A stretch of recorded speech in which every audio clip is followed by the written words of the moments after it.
Hello friends, आप सबका स्वागत है मेरी इस वीडियो में। आज मैं जो आपके सामने वैकेंसी लेके आई हूँ वो कस्तूरबा गांधी आवासीय विद्यालय रामपुर की वैकेंसी है।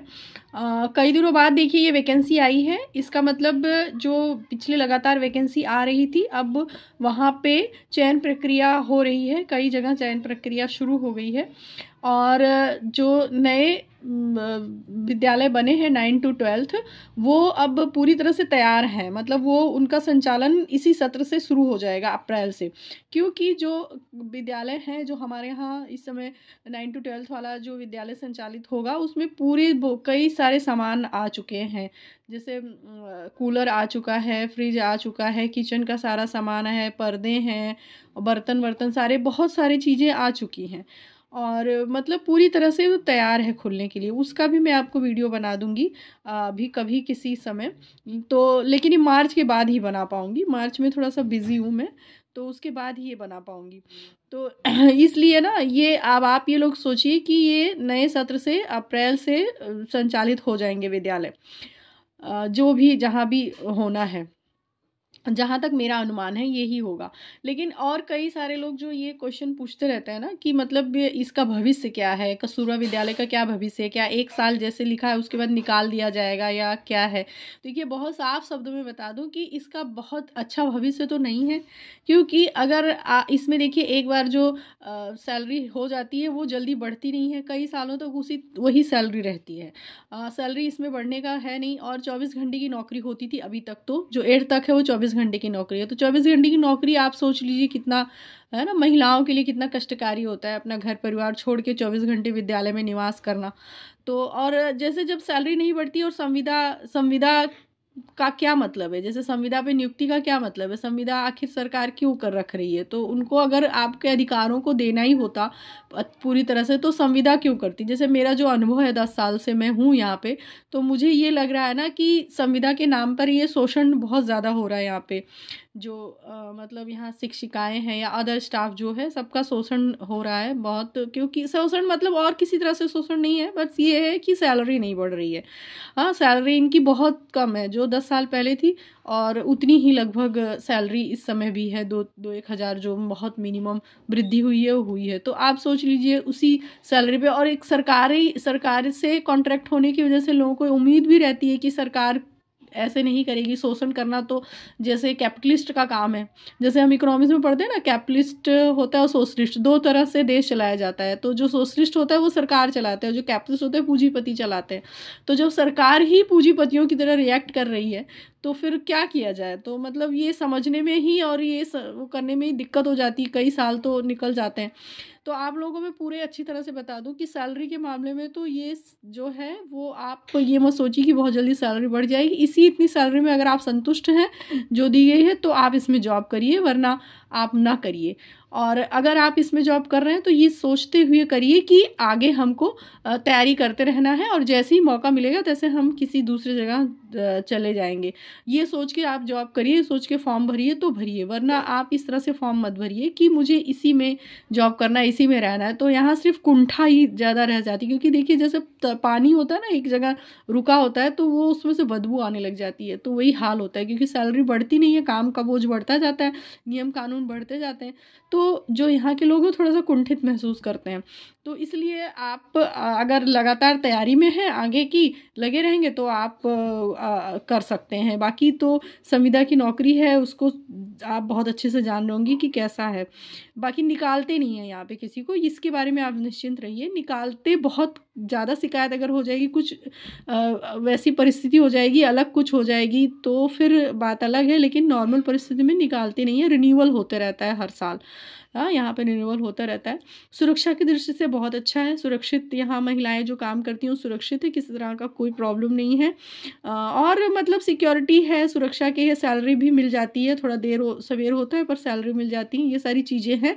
बट ये है कि प्रोग्रेस के नाम पर कुछ है नहीं, शायद इसीलिए ये लोग सिर्फ महिलाओं को ले रहे हैं। अब जैसे पुरुष भी पहले थे तो अब पुरुषों की भर्ती नहीं हो रही है, सिर्फ महिलाओं की हो रही है। उसके पीछे क्या कारण है अब आप लोग समझ सकते हैं, अपने अपने तरह से अंदाज़ा लगा लीजिए। तो ये सारी चीज़ें हैं। तो चलिए देखिए, और मैं इस वैकेंसी एक और आई है उसके बारे में बता दूं। और देखिए बहुत दिन से वीडियो नहीं बन रही है और आगे भी शायद बहुत दिन तक मतलब कुछ कम ही वीडियो आएगी, क्योंकि मार्च है, जान ही रहे हैं, क्लोजिंग है और क्लोजिंग वगैरह में बहुत काम हो जाता है। हाँ, तो इस वजह से वीडियो नहीं बन पा रही है। तो ये देखिए कार्यालय जिला बेसिक शिक्षा अधिकारी रामपुर का ये है, विज्ञप्ति आई है। तो और बीच में किसी दिन हम स्कूल में अपने यहाँ जो सामान वामान आया है उसका भी वीडियो बना के दिखा देंगे। हाँ, जिस दिन ऐसे मौका मिलेगा तो किसी दिन उसका वीडियो बनाएंगे। बहुत सारे सामान आए हैं जो 9 to 12 आवासीय विद्यालय जो संचालित होने वाला है, तो वो सब दिखा देंगे आप लोगों को।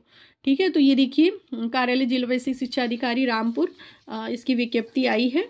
तो इसमें देखिए दोनों लिखा हुआ है, 9 to 12 का है और उसके बाद कस्तूरबा गांधी छात्रावास में 9 to 12 का है कि शिक्षण कर्मियों एवं कस्तूरबा गांधी आवासीय बालिका विद्यालय के शैक्षणिक कर्मियों में रिक्त पदें हैं, दोनों का है। तो दोनों में जो ये है उर्दू शिक्षिका है, ये 6 to 8 वाले का है।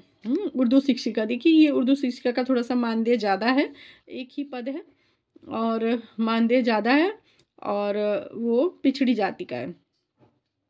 तो इसमें देखिए अर्हता क्या है, BA उर्दू से हो, LT हो या BTC एवं B.Ed या अन्य समकक्ष शिक्षा अथवा शिक्षण में डिग्री व डिप्लोमा, हाँ ये मान्य है उर्दू शिक्षिका के लिए।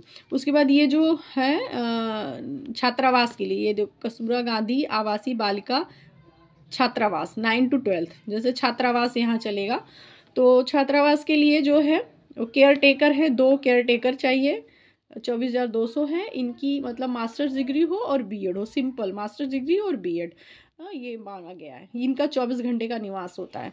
और बाकी चपरासी, चौकीदार, मुख्य रसोईया, सहायक रसोईया इनके हैं देखिए 5, 5, 2, 6 ऐसे पद हैं। अनारक्षित इतने हैं 3, 3, 2, 4 और बाकी अनुसूचित जाति के हैं और पिछड़े वर्ग के हैं। ठीक, सबकी सैलरी यहाँ लिखी हुई है। तो जो ये जो सैलरी इधर सब लिखी है इसमें सब में EPF कटेगा, मतलब इस सैलरी में से आपको 25% EPF के खाते में चला जाएगा। ठीक है, और इसमें से भी 25% EPF के खाते में चले, इसमें से 25% हटा के तब आप अपना जोड़ेगा, इन हैंड आपको मिलेगा। लेकिन ये जो 24,200 ये पूरा मिलेगा, इसमें EPF नहीं कटता है। ठीक है, इसमें 8 पास होना चाहिए।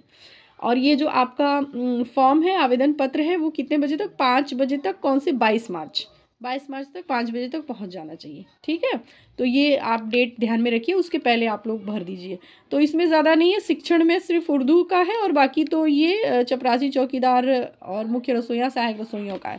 ठीक है, तो ये सब आप लोग जान ही रहे हैं कि पहले की कैसे कैसे है। हाँ, कि आयु कितनी होनी चाहिए, 25 वर्ष से 42 वर्ष तक होनी चाहिए। हाँ, आरक्षण तो मतलब ये है। चरित्र प्रमाण पत्र भी, आप जो बहुत सारे लोग पूछ रहे थे चरित्र प्रमाण पत्र, तो आप चरित्र प्रमाण पत्र आप किसी अपने गांव में हो तो ग्राम प्रधान से बनवा लीजिए, नहीं तो किसी जैसे गजटेड ऑफिसर वगैरह से बनवा लिया जाता है चरित्र प्रमाण पत्र, कि हम इनको इतने दिन से जान रहे हैं और इनका चरित्र बढ़िया है, इनके चरित्र उज्जवल भविष्य की कामना करते हैं। इस तरह का चरित्र प्रमाण पत्र बनता है। आप जो उसका क्या कहते हैं प्रारूप जो है वो नेट से डाउनलोड कर सकते हैं। जैसे नेट में आप जाके उसमें चरित्र प्रमाण पत्र डाउनलोड कर लीजिए कि कैसे चरित्र प्रमाण पत्र का जो प्रारूप है, और उसके बाद वैसे ही टाइप करवा के गजटेड ऑफिसर से या जैसे ग्राम प्रधान है या ब्लॉक के कोई हैं, इस तरह से किसी से वो अपना भरवा लीजिए कि हम इनको जानते हैं। तो वही चरित्र प्रमाण पत्र है, बाकी ऐसा कुछ चरित्र प्रमाण पत्र कोई स्पेशल नहीं इसमें है, यही माना जाता है। या स्कूल कॉलेज के प्रधानाचार्य से, तो वही चरित्र प्रमाण पत्र इसमें मांगा जाता है। ठीक है, और ये सब आप देख लीजिए। हाँ, जैसे जैसे है, जैसे 2 लिफाफा चाहिए होता है ना, ये जैसे होता है इस तरह से। और इसमें प्रारूप देखिए जो दिया हुआ है, जैसे प्रारूप देखिए, ये प्रारूप है, सिंपल सा प्रारूप दिया है। प्रारूप में नहीं कोई कुछ ज़्यादा है, ऐसा प्रारूप जैसे स्वप्रमाणित फ़ोटो है, और ये सब जितना जितना आपका है उतना लिख लीजिए। ठीक है, तो ऐसे ये प्रारूप है। तो जिसको भरना हो, ये कार्यालय जिला शिक्षा अधिकारी रामपुर का ये वैकेंसी है। तो इसमें चपरासी, चौकीदार, मुख्य रसोइया, सहायक रसोइया और उर्दू शिक्षक ये वैकेंसी है। तो जिसको भरना हो भर दीजिए, जिसको शेयर करना हो कर दीजिएगा। ठीक है, और इसके बारे में मैंने बता दिया है किस तरह की जॉब है, कैसी है। ठीक है, तो नेक्स्ट वीडियो में मिलते हैं। Okay, thank you, bye bye, take care.